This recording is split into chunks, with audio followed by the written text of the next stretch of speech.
The telegram crinkled in Josephine Winfield's trembling hands as she stepped off the dusty stagecoach into the scorching Montana sun. Mrs. Thomas Reid, it had said, addressing her by a name she had yet to earn, by a title she wasn't sure she wanted.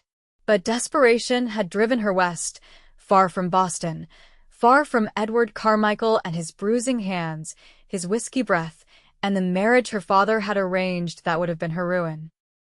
It was 1878, and the small town of White Ridge stretched before her like a painting wooden storefronts with peeling paint, horses hitched to posts, men in dust-covered hats who paused to stare at the newcomer in her travel-worn blue dress.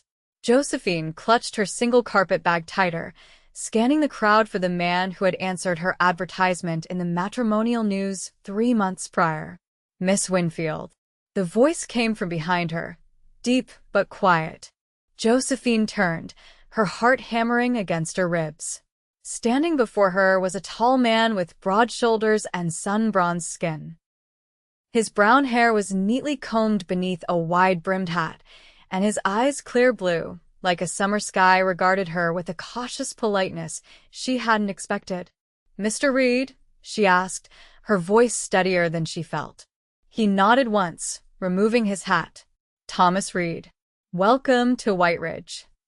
He didn't move to take her bag, didn't reach for her hand. Instead, he stood a respectful distance away, as if sensing her wariness. "My wagon's over yonder. If you're ready, I can take you to the ranch." Josephine swallowed hard. This was at the moment she committed to her new life, to a stranger she'd marry to escape another. "Yes," she said, lifting her chin. "I'm ready." The wagon ride stretched for miles across open prairie, the late afternoon sun casting long shadows across the golden grass. Thomas Reid was not a talkative man. He spoke only to point out landmarks: the creek that ran through his property, the distant mountains that marked the territory border, the occasional herd of cattle grazing on the hillsides. Josephine stole glances at him when she thought he wasn't looking. His hands were work-roughened but steady on the reins.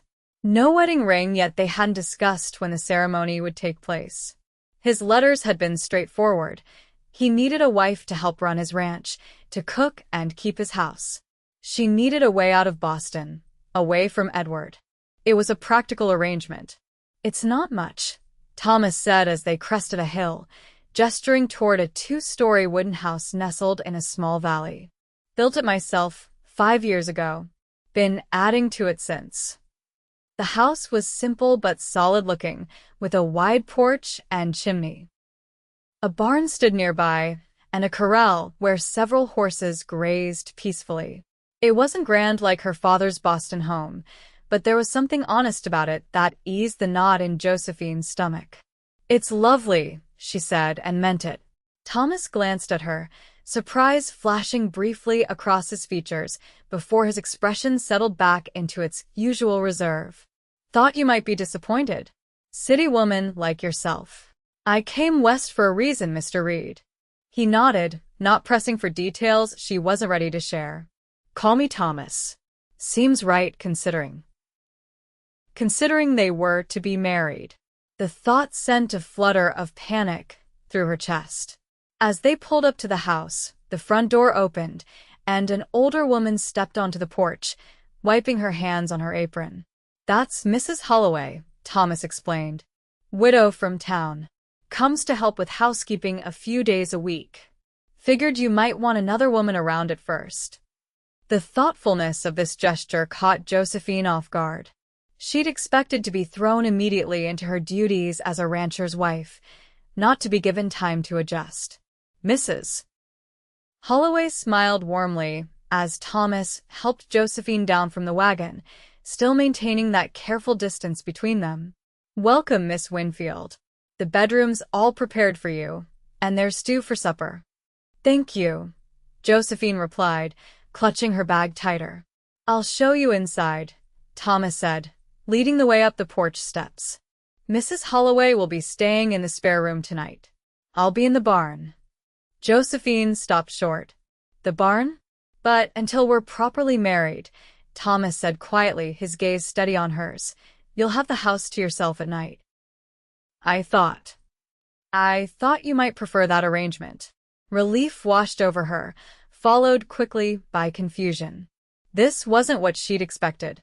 Edward would have claimed his rights immediately, married or not. Her father would have called Thomas a fool. But as she looked up at this quiet, serious man, she saw nothing but respect in his eyes. "Thank you," she whispered. Thomas nodded once, then gestured toward the door. "Welcome home, Miss Winfield." The interior of the house surprised Josephine with its comfort. The main room held a stone fireplace, a sturdy wooden table with chairs, and 2 armchairs positioned near the hearth. Bookshelves lined one wall, unexpected in a rancher's home, filled with volumes on animal husbandry, agriculture, and a shelf of dog-eared novels. "You read Dickens?" she asked, spotting a familiar spine. Thomas's expression softened slightly. "Winter nights are long here. Reading passes the time." Mrs. Holloway showed her to the bedroom upstairs, a simple space with a large four-poster bed, washstand, wardrobe, and a window overlooking the valley. "He's been preparing for months," the older woman confided as she helped Josephine unpack her meager belongings. "Built this wardrobe himself. Ordered that bedspread from Denver." Josephine ran her fingers over the blue and white quilt. "He seems different than I expected." Mrs. Holloway paused, studying her. "Thomas Reid is the finest man in these parts. Lost his parents to fever when he was just 16. Built this ranch from nothing but his own 2 hands and sheer determination." She hesitated. Not much for talking, but his actions speak clear enough. That night, after a quiet supper where Thomas answered her questions about the ranch with patient detail, Josephine sat alone in her new bedroom, listening to the unfamiliar sounds of the prairie night. Crickets chirped outside her window. Wind whispered through the tall grass. And somewhere in the barn, the man she would marry slept, having given her space she hadn't known she needed. Tears prickled behind her eyes as she remembered Edward's grip on her wrist, so tight it had left bruises for weeks. "You'll be mine soon enough," he'd hissed, alcohol heavy on his breath. "Your father's already agreed to the match." She'd fled that night, taking only what she could carry, using the money she'd secretly saved from her teaching position to buy passage west and place the advertisement that had brought her here. To Thomas Reid and his gentle distance. Morning came early on the ranch. Josephine woke to the sounds of activity outside, horses nickering, the low murmur of Thomas's voice as he spoke to his animals. She dressed quickly in her plainest day dress and made her way downstairs to find Mrs. Holloway already at work, frying bacon and brewing coffee. "Good morning, dear," the older woman greeted her. "Thomas has been up since before dawn. Man works from sunrise to sunset every day." Josephine glanced out the window to see Thomas leading a magnificent chestnut horse from the corral. His movements were confident but gentle, his hand steady on the horse's neck. "I should help with breakfast," she said, pulling her gaze away. Mrs. Holloway handed her an apron. "He likes his eggs fried, not scrambled. And he takes his coffee black." These small details about the stranger she would marry felt intimate somehow. Josephine set to work, determined to earn her place in this new life. When Thomas came in, he paused at the door, removing his hat and boots before stepping inside. Another small consideration, she noted silently. "Morning," he said, nodding to both women. His eyes lingered briefly on Josephine, then flickered away. "Smells good." They ate breakfast together, the silence punctuated only by Mrs. Holloway's cheerful attempts at conversation. Josephine watched Thomas from beneath her lashes, trying to reconcile this quiet, respectful man with her fears of what a husband might be. "Thought I might show you the ranch today," Thomas said as he finished his coffee. "If you're feeling up to it." "I'd like that," Josephine replied, surprising herself with her eagerness. Mrs. Holloway beamed. "I'll handle things here. You two go on." Thomas saddled 2 horses, his chestnut stallion, and a gentle mare he called Willow. She's steady, he explained, helping Josephine mount without touching more than her elbow. Won't give you any trouble. The day was clear and warm as they rode across the expansive property.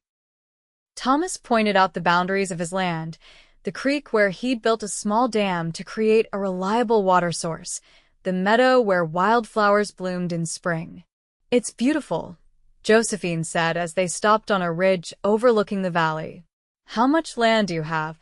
300 acres, Thomas replied, pride evident in his voice. Started with 50. Added more each year. You've accomplished a great deal. He glanced at her, that same surprise flickering in his eyes. Most women wouldn't see it that way. It's a hard life out here. I'm not afraid of hard work, mister.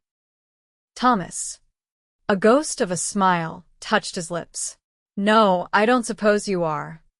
As they rode back toward the house, Josephine gathered her courage. When do you expect we'll be married? Thomas slowed his horse. Preacher comes through town every 3rd Sunday. That's 2 weeks from now. He paused. Unless you need more time. The consideration in his words moved her. 2 weeks is sufficient.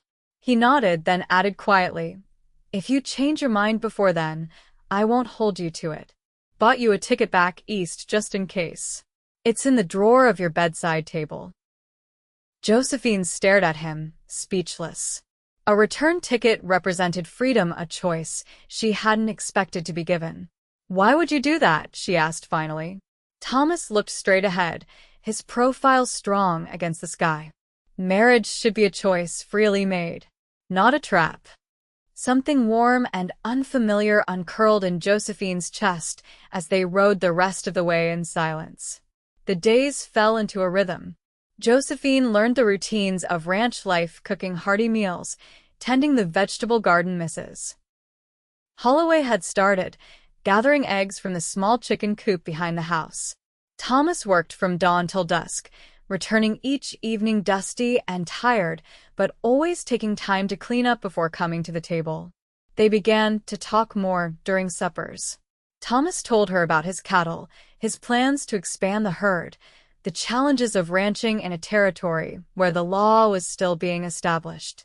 Josephine shared stories of teaching in Boston, carefully editing out any mention of Edward or her father's betrayal. On the 5th day, a thunderstorm rolled in from the mountains. Rain lashed against the windows as Josephine baked bread in the kitchen, jumping at each crack of thunder. The door burst open, and Thomas rushed in, soaked to the skin. Had to secure the horses, he explained, water streaming from his hat. Josephine hurried to fetch a towel. You're drenched. You should change before you catch your death. The new calf, he said, ignoring his own condition. Its mother won't take to it. Needs to be bottle-fed. I'll help, Josephine said immediately. Just tell me what to do. Thomas studied her for a moment, then nodded. Get your coat. It's in the barn. Together they dashed through the downpour to the barn.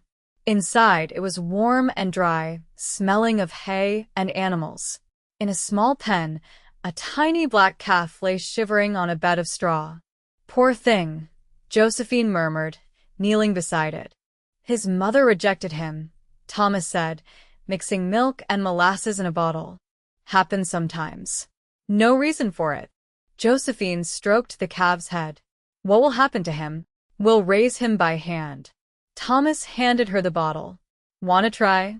Under his patient guidance, Josephine coaxed the calf to suckle. The small creature's trust as it fed from her hands filled her with unexpected joy. You've got a gentle touch, Thomas observed quietly. Josephine looked up to find him watching her, something soft in his gaze that made her heart quicken. So do you, she replied. Later, as the storm continued to rage outside, they sat together on hay bales, checking on the calf every hour. Thomas told her about the first cow he'd ever owned, how he'd saved for 3 years to buy her, how he'd built his herd from that single beginning. You must be very proud, Josephine said. Thomas shrugged. just did what needed doing. He hesitated. Why teaching? Most women. Most women marry and have children. Josephine finished for him. I wanted something that was mine. Something no one could take away. Thomas nodded as if this made perfect sense to him. And now you're here, about to marry a stranger. The words hung between them, heavy with unasked questions. You're not a stranger anymore, Josephine said softly, and realized it was true. The storm blew itself out by morning, leaving puddles and a freshly washed feeling to the air. The calf had survived the night and was stronger, taking to the bottle eagerly when Josephine fed him at dawn. He needs a name, Thomas said, coming to stand beside her. Storm, Josephine suggested. To remember last night. Thomas's eyes met hers. Last night is worth remembering. Heat rushed to Josephine's cheeks, but she didn't look away. Something was changing between them, like the shifting of seasons, gradual but inevitable. That afternoon, riders appeared on the horizon. Thomas, who had been mending a fence near the house, straightened, his expression darkening. Go inside, he told Josephine, his voice tense. What is it? She asked, alarmed by the sudden change in him. Trouble, was all he said, guiding her firmly toward the house. Lock the door. Don't come out until I call for you. From the window, Josephine watched as 3 men rode up to the fence where Thomas waited, his stance wide, hands relaxed at his sides but ready.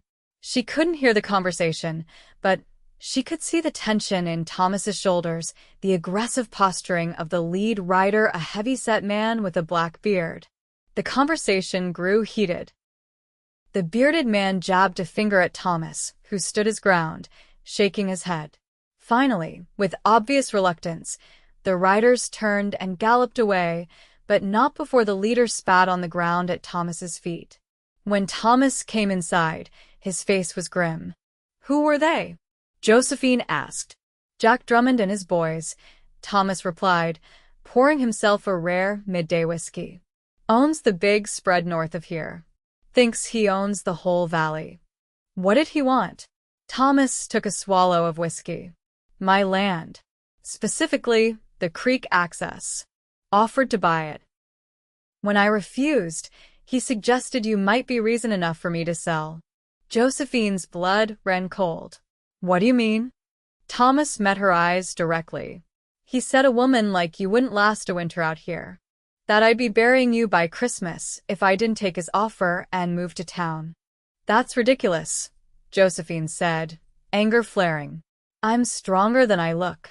Something like admiration flickered in Thomas's eyes. I told him as much. He set down his glass. But Drummond doesn't take no for an answer. He'll be back. Then we'll face him together, Josephine said firmly.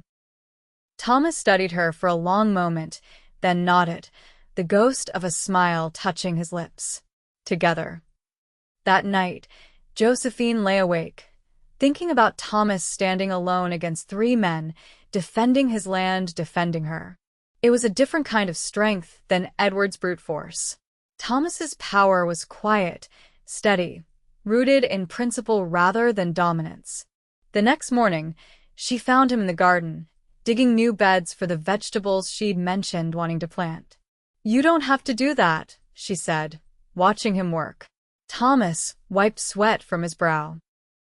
Thought you might like to grow those tomatoes you were talking about. The simple thoughtfulness of it moved her deeply. Thank you. He nodded, continuing to dig. After a moment, Josephine picked up a second shovel and began working beside him. Thomas glanced at her but said nothing, accepting her help without question. They worked side by side all morning, preparing the soil, planting seeds, building a small fence to keep rabbits out. It was companionable labor, punctuated by brief conversations about what to plant where, how deep to set the seeds, when to expect harvest. By midday, Josephine's hands were blistered and her back ached, but satisfaction filled her as she looked at their completed work. Not used to ranch work yet, Thomas observed, noticing her examining her hands. I'll toughen up, she replied. He reached into his pocket, and pulled out a small tin. "Salve," he explained, offering it to her. "For the blisters." Their fingers brushed as she took the tin, sending an unexpected shiver up her arm. Thomas's eyes darkened slightly, and for a moment, Josephine thought he might reach for her. Instead, he stepped back. "Best get cleaned up for dinner," he said, his voice rougher than usual. Josephine watched him stride toward the barn, wondering at the confusing mixture of disappointment and relief she felt. The days continued to pass. Josephine learned to milk the cow, to make butter and cheese, to bake bread in the temperamental oven. Thomas taught her to ride properly, to feed the livestock, to identify the different grasses that grew on the property. Each day, they grew more comfortable with each other, the silences between them becoming companionable rather than awkward.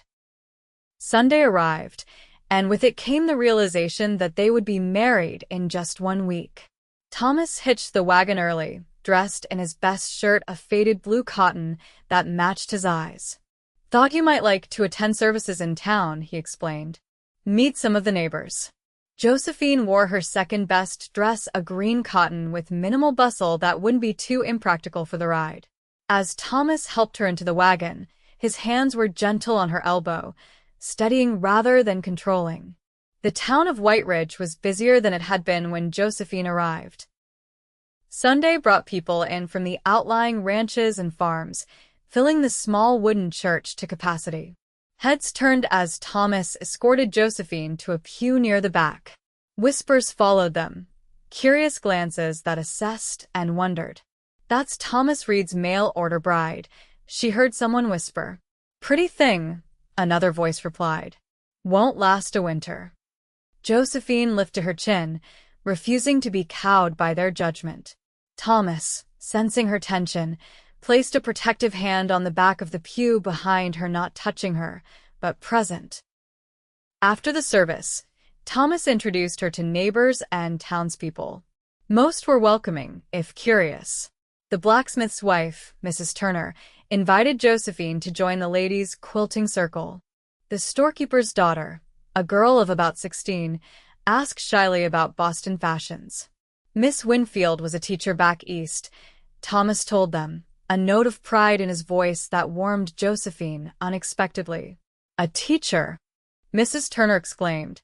"My goodness, we could use one of those. Our last schoolmarm left 6 months ago to get married." "Is there no school now?" Josephine asked, concerned. "None," the woman replied. "Children are getting wild as weeds without learning." As they rode home, Josephine couldn't stop thinking about the children without a school. "It's a shame," she said finally. "Education is so important." Thomas glanced at her. "You missing teaching?" "I suppose I am," she admitted. He was quiet for a moment, then said, "Town council's been looking for a teacher. Pays $10 a month, plus room for lessons in the back of the church." Josephine's heart quickened.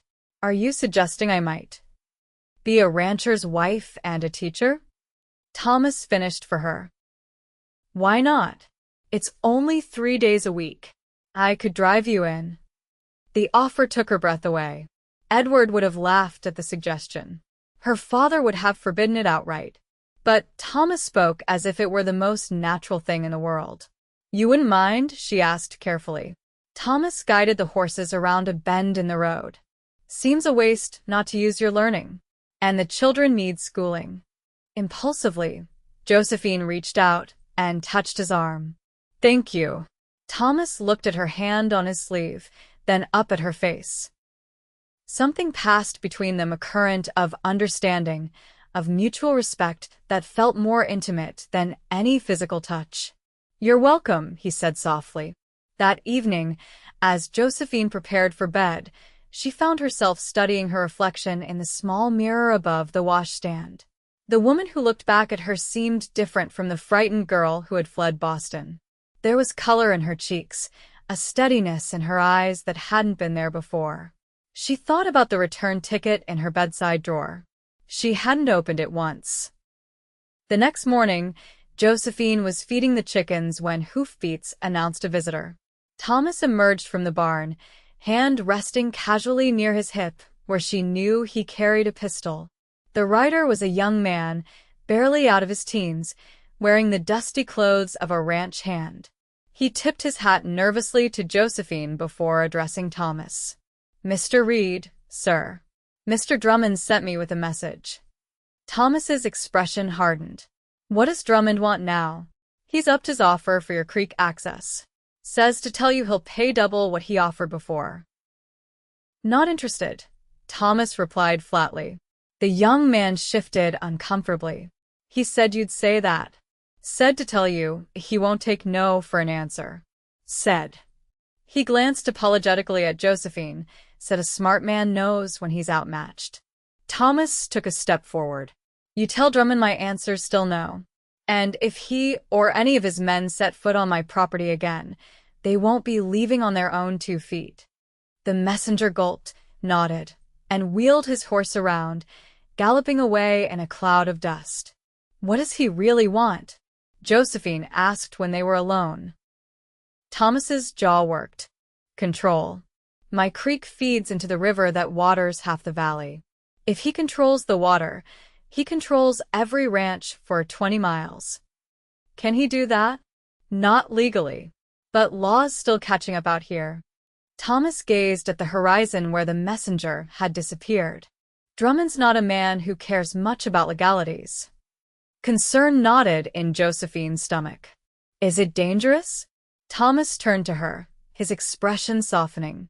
"Don't worry. I won't let anything happen to you."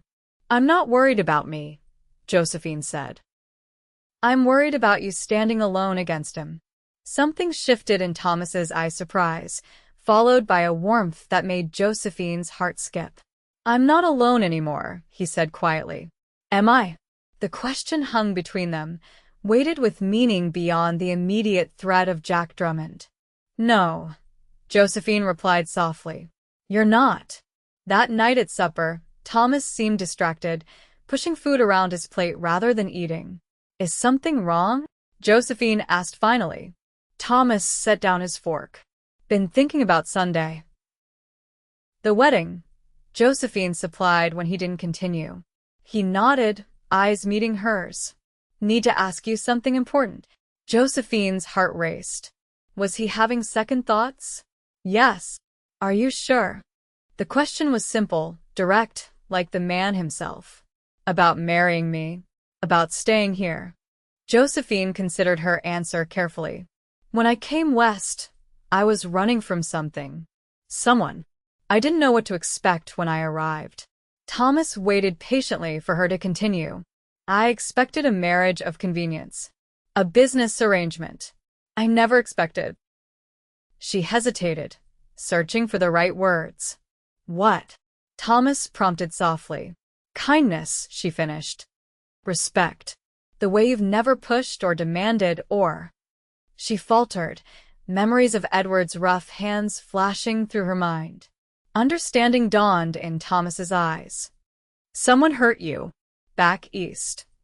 It wasn't a question, but Josephine nodded anyway, the admission both frightening and freeing. "My father arranged a marriage. The man Edward, he wasn't kind. He believed women were property, to be used as he saw fit." Thomas's hand tightened on his fork, but his voice remained gentle. "He won't find you here?" "No," Josephine agreed. "But that's not why I want to stay anymore." She gathered her courage. "I want to stay because of you. Because in just 2 weeks, you've shown me what a marriage could be, a partnership of equals." Thomas's expression opened, vulnerability plain on his face. "I'm not an educated man. Don't have fancy words or city manners. But I know how to treat a woman right with respect." "I know," Josephine said softly. "That's why my answer is yes. I'm sure." Thomas released a breath, as if he'd been holding it for days. "Thought you might have changed your mind. Realized how hard life is out here." "Life is hard everywhere," Josephine replied. "But it's better when you're not facing it alone." Thomas reached across the table, his hand stopping just short of hers. "May I?" he asked. Josephine nodded, her throat tight with emotion. Gently, so gently she could barely feel it, Thomas covered her hand with his. The touch was warm, calloused from work, but infinitely tender. They sat like that, connected by that simple contact, as the light faded outside the windows. The week before the wedding passed in a blur of preparation. Mrs. Holloway came daily, helping Josephine clean the house from top to bottom, teaching her Thomas's favorite recipes, offering advice on married life that made Josephine blush. "He's a good man," the older woman said repeatedly. "One of the best. But lonely. Been alone too long." "He won't be alone anymore," Josephine promised. Thomas rode into town and returned with packages fabric for new curtains, a blue ribbon that matched Josephine's eyes, seeds for the garden they'd planted together. Small gifts, thoughtfully chosen. On Saturday evening, the night before they were to be married, Thomas knocked on the door of the house after supper. Josephine opened it to find him standing there, hat in hands, looking uncharacteristically nervous. "Wanted to give you something," he said. "Wedding present." He held out a small wooden box, beautifully carved with wildflowers. Josephine took it, opening it carefully. Inside lay a silver locket on a delicate chain. "It was my mother's," Thomas explained. "Only thing of hers I have left." Tears pricked Josephine's eyes as she lifted the locket. It opened to reveal an empty space inside. "It's beautiful. Thought maybe someday we might put something in it," Thomas said, his voice rough with emotion. "A picture of us. Or—" He didn't finish, but the implication was clear. "A child, perhaps. A family." "I'd like that," Josephine whispered. Thomas hesitated, then asked, "May I?" gesturing to the necklace. Josephine turned, lifting her hair as Thomas carefully placed the chain around her neck, his fingers brushing her skin as he fastened the clasp. The brief contact sent shivers down her spine. "Thank you," she said, turning back to face him. Thomas looked at her for a long moment, his eyes intense. "Tomorrow," he said finally, "I'll be proud to call you my wife." "And I'll be proud to call you my husband," Josephine replied. The wedding day dawned clear and bright. Mrs. Holloway arrived early, helping Josephine dress in her best gown, a pale blue silk she'd saved from her Boston life. It was more formal than the occasion called for, but Thomas had insisted she wear whatever made her happy. "You look beautiful, Mrs. Holloway declared, arranging Josephine's dark hair in a simple but elegant style. "That man won't know what hit him." They rode to town in the wagon, Mrs. Holloway chattering excitedly while Thomas sat silent beside Josephine, dressed in new clothes he'd ordered from the general store: black trousers, a white shirt, and a vest that emphasized his broad shoulders. The church was filled with neighbors and townspeople, curious to witness the marriage of the solitary rancher and his Eastern bride. Josephine felt their eyes on her as she walked down the aisle to where Thomas waited beside the preacher, his expression solemn but his eyes warm with emotion. The ceremony was brief, but meaningful. When Thomas spoke his vows, his voice was steady and sure. When it came time for the ring, he produced a simple gold band that had belonged to his grandmother. "With this ring, I thee wed," he said, sliding it onto her finger with hands that trembled slightly. And then they were married, husband and wife before God and the community. Thomas looked at her questioningly when the preacher said he could kiss his bride. Josephine nodded slightly, and Thomas bent to place the gentlest of kisses on her lips, a promise rather than a demand. The townspeople celebrated with them afterward, sharing a meal at the hotel dining room. Mrs. Turner welcomed Josephine to the community officially, and the town council chairman approached to discuss the possibility of her teaching at the school. Through it all, Thomas stayed close by her side, his presence solid and reassuring. He didn't touch her beyond occasionally placing his hand at the small of her back to guide her through the crowd, but Josephine was acutely aware of him, the scent of soap and leather that clung to him, the deep rumble of his voice as he spoke with neighbors, the way his eyes sought hers across the room. As evening approached, they prepared to return to the ranch to their home. Mrs. Holloway hugged Josephine tightly before they left. "You've got a good one there," she whispered. "And so does he." The ride home was quiet, the setting sun painting the landscape in gold and amber. Josephine felt a curious mixture of nervousness and anticipation. She was a wife now, Thomas's wife, but she wasn't entirely sure what that meant, what he expected.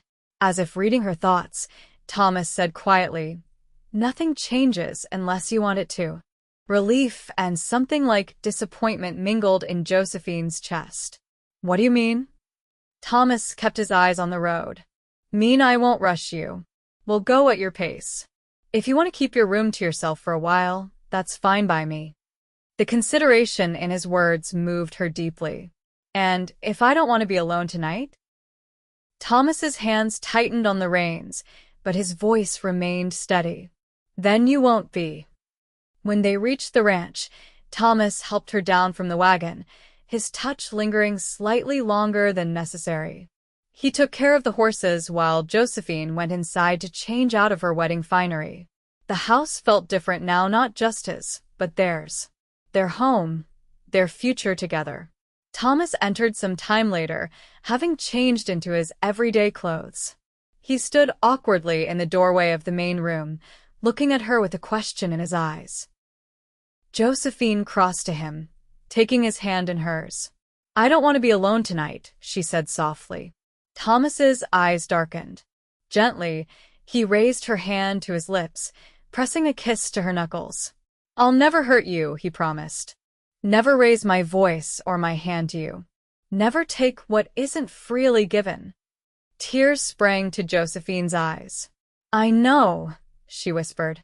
Slowly, giving her every chance to pull away, Thomas drew her into his arms. The embrace was warm, solid, safe, everything Edwards had never been. Josephine rested her head against his chest, listening to the steady beat of his heart. "Mrs. Reid," he murmured against her hair. "Thomas," she replied, lifting her face to his. His kiss was gentle but not hesitant, a meeting of equals rather than a taking. Josephine found herself responding naturally, her arms sliding around his neck, drawing him closer. When they finally parted, Thomas rested his forehead against hers. "Been wanting to do that since the day you stepped off that stagecoach," he admitted. Josephine smiled. "Why didn't you?" "Wanted you to be sure.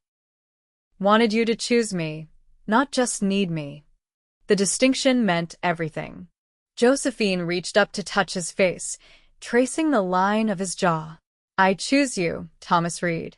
That night, in the bedroom that was now theirs, Thomas was as good as his word. His touch was reverent, his patience infinite. He asked permission at every turn, his hands never demanding, only offering. And when they came together as husband and wife, it was with tenderness that brought tears to Josephine's eyes, not from pain, but from the overwhelming realization that this was what love could be. Afterward, as they lay together in the darkness, Thomas's arm a protective weight across her waist, Josephine whispered, "Thank you." Thomas propped himself up on one elbow, looking down at her. "For what?" "For showing me that not all men are like Edward. For being patient. For being kind." Thomas's expression turned serious. "That's not kindness. It's decency. Any man worth the name treats a woman with respect." Josephine reached up to trace his features in the moonlight. "You're a good man, Thomas Reid." He caught her hand, pressing a kiss to her palm. "And you're a brave woman, Josephine Reid." The name, her new name, sounded right on his lips. The following weeks settled into a new rhythm. Josephine learned the daily routines of being a rancher's wife, but also began preparations to teach at the town school, which would start sessions in the fall.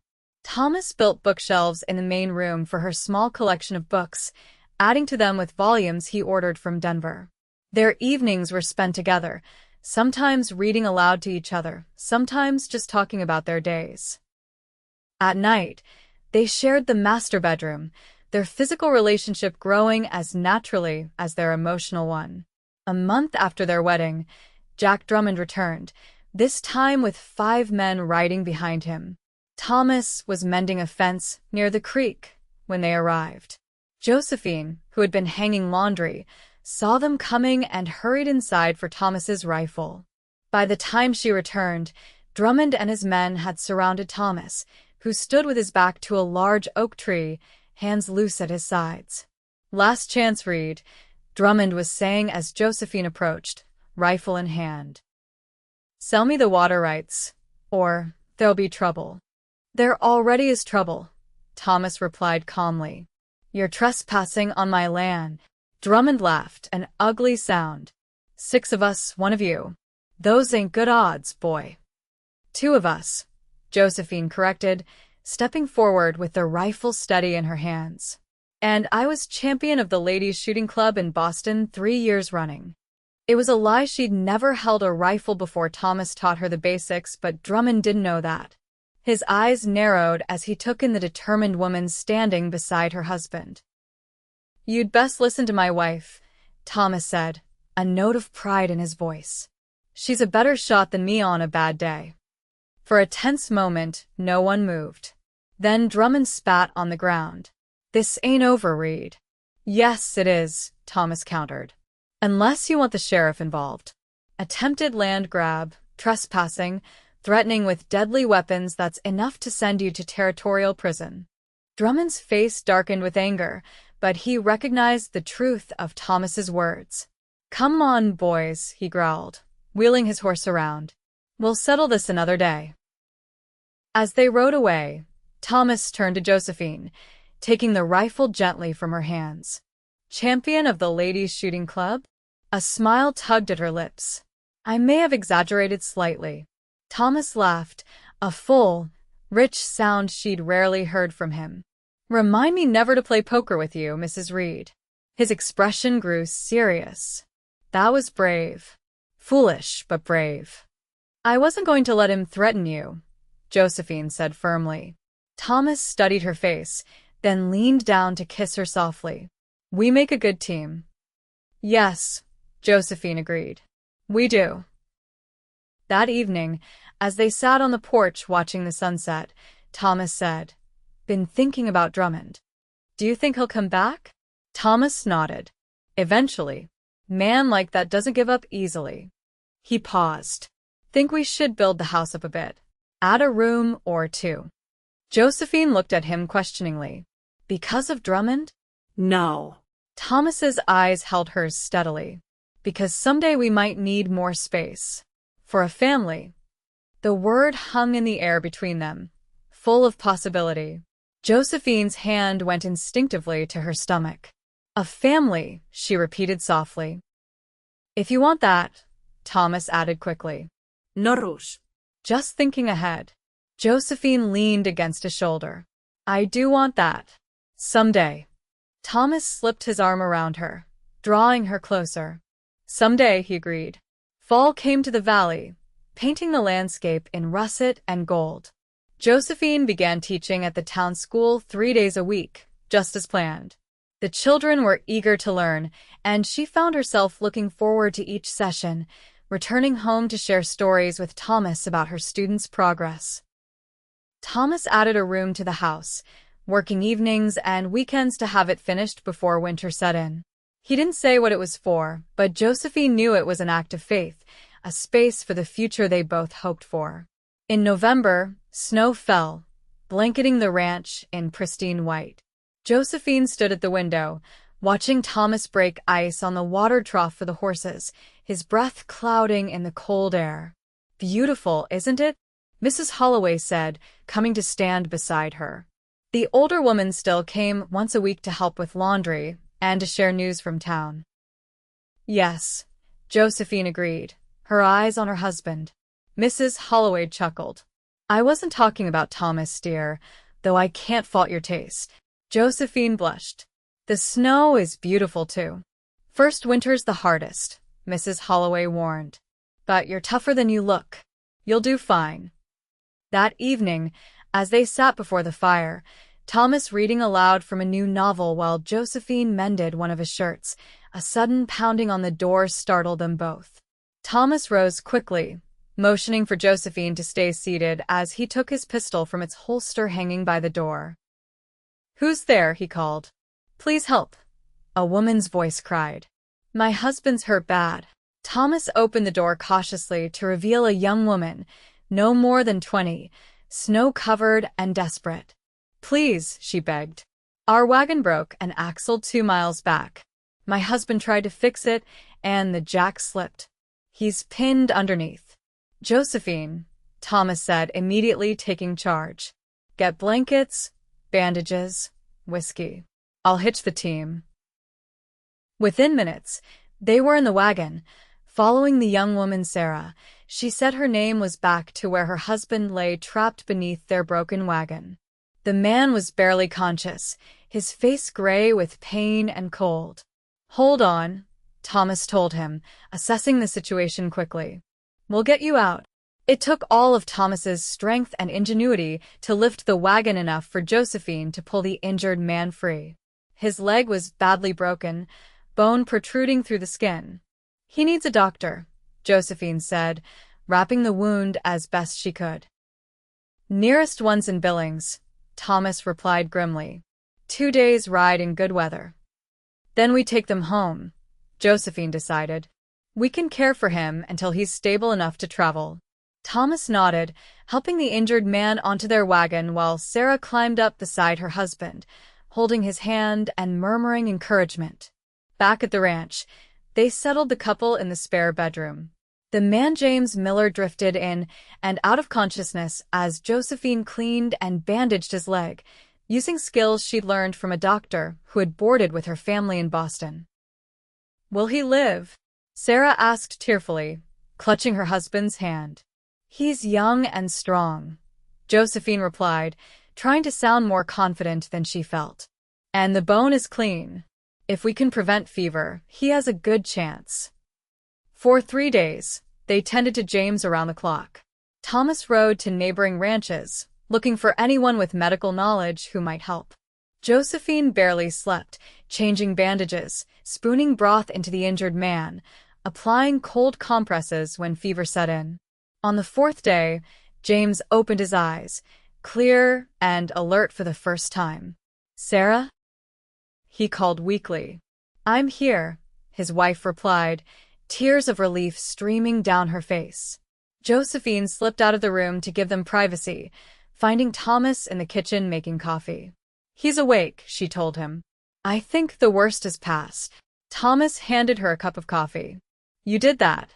Saved his life." Josephine shook her head. "We did it together. I couldn't have gotten him out from under that wagon alone." Thomas studied her over the rim of his cup. "You're something else, Josephine Reid. Most women would have panicked." "Most women are stronger than men give them credit for," she replied. A smile touched Thomas's lips. "Don't I know it?" As James recovered, they learned the Miller's story. They were newlyweds, headed west to claim land under the Homestead Act, hoping to start a ranch of their own. "We don't know the first thing about ranching," James admitted one evening as they all sat around the dinner table, his leg propped on a stool. "But we're willing to learn." Thomas and Josephine exchanged a glance. "Winter's no time to start building," Thomas said. "You're welcome to stay until spring." "We couldn't impose," Sarah protested weakly. "It's not an imposition," Josephine assured her. "I could use the help with the house, and Thomas can always use another pair of hands on the ranch once James is healed." "I could teach you," Thomas told James. "Ranching basics. By spring, you'd know enough to get started right." The offer was generous, but practical too. Winter on the frontier was deadly for the unprepared. The Millers accepted gratefully, and a new routine established itself. Sarah helped Josephine with household tasks, while James, as his leg healed, began learning the basics of animal husbandry from Thomas. "It's nice having another woman around," Josephine confessed to Thomas one night as they lay in bed, the wind howling outside their window. "I didn't realize how much I missed female companionship." Thomas stroked her hair thoughtfully. Been thinking. The Dawson place to the east is abandoned. Old man Dawson died last year. No heirs. Good land, has a small cabin already. Might be perfect for the Millers. That's only a mile from here, Josephine noted. Close enough for visiting, Thomas agreed. Far enough for privacy. Josephine smiled in the darkness. You're a good man, Thomas Reid. He pulled her closer. Just practical. James has a good head on his shoulders. Could be a good neighbor. But Josephine knew it was more than practicality. It was kindness, the same kindness that had drawn her to him from the beginning. Christmas approached, bringing with it a festive atmosphere despite their remote location. Josephine and Sarah decorated the house with pine boughs and berries, baked cookies and pies, and sewed simple gifts in secret moments while the men were out tending to the livestock. On Christmas Eve, as the four of them sat around the fire after supper, James raised his glass in a toast. To the Reids, he said solemnly, who saved my life and took us in. We'll never forget your kindness. To new friends, Thomas added, his arm around Josephine's shoulders. And new beginnings. Later, as Thomas and Josephine prepared for bed, he handed her a small package wrapped in brown paper. Merry Christmas, he said, looking uncharacteristically nervous. Josephine unwrapped it to find a leather-bound journal, the cover tooled with her initials. "JR, it's beautiful," she breathed, running her fingers over the fine craftsmanship. "Thought you might want to write about your experiences," Thomas explained. "Teaching. Coming west. Building a life here." "I love it," Josephine said, touched by his thoughtfulness. "Now yours." She handed him a carefully wrapped package. Thomas opened it slowly, revealing a hand-knitted scarf in deep blue wool. "You made this?" he asked, rubbing the soft material between his fingers. "Mrs. Holloway helped me learn," Josephine admitted. "It's not perfect." "It's perfect to me," Thomas said, wrapping it around his neck. "No one's made me anything since my mother died." The vulnerability in his voice made Josephine's heart ache. She reached for him, and he gathered her close, burying his face in her hair. "Merry Christmas, Mrs. Reid," he murmured. "Merry Christmas, husband," she replied. As they held each other in the quiet of their room, snow falling gently outside the window, Josephine felt a profound sense of peace. This was home, not just the house or the land, but this man, this life they were building together. She had come west to escape a man who would have crushed her spirit. Instead, she had found one who helped it soar. Spring arrived with a riot of wildflowers and the birth of new calves. The creek ran full from melting snow, and the garden Josephine had planted began to show tender green shoots. James's leg had healed well enough for him to walk with only a slight limp, and he and Sarah were preparing to move to the Dawson place, which Thomas had helped them claim legally. "We'll visit often," Sarah promised as the women planted tomato seedlings in the garden. "You'd better," Josephine replied with a smile. "I'll need your help when the baby comes." Sarah's eyes widened. "Josephine, are you?" Josephine nodded, her hand going to her still, flat stomach. "I think so. Haven't told Thomas yet. Wanted to be sure." "He'll be over the moon," Sarah predicted. "That man adores you." "And I him," Josephine said softly. That evening, after the Millers had gone back to their cabin, Josephine and Thomas sat on the porch, watching the sunset paint the mountains in gold and pink. "Thomas," Josephine began, her heart racing, "I have something to tell you." He turned to her, his expression open and attentive. "What is it?" Josephine took his hand, placing it gently on her stomach. "We're going to have a baby. In the fall." Thomas went very still, his eyes searching hers. "A baby," he repeated, his voice rough with emotion. "You're sure?" Josephine nodded. "Pretty sure. All the signs are there." A slow smile spread across Thomas's face, transforming it with joy. "A baby," he said again, wonder in his voice. Gently, reverently, He leaned down to place a kiss on her stomach, then drew her into his arms. "Thank you," he whispered against her hair. "For what?" Josephine asked, though she knew. "For coming west. For choosing to stay. For making me the happiest man in the territory." Tears pricked Josephine's eyes as she held him close. "I'm the one who should be thanking you. For showing me what love should be." Thomas cupped her face in his hands. "I do love you, Josephine Reid. Have from the first day, I think." "And I love you," she replied, the words feeling right, true, inevitable. As they sat together in the gathering dusk, Josephine thought about the journey that had brought her here, the fear that had driven her west, the courage it had taken to marry a stranger. She thought about Edward Carmichael, whose rough hands and cruel words had once seemed her inescapable fate. And she thought about Thomas Reid, whose gentle strength had shown her that love wasn't about possession or control, but about respect, partnership, and tenderness. The mail-order bride had come west to escape a man.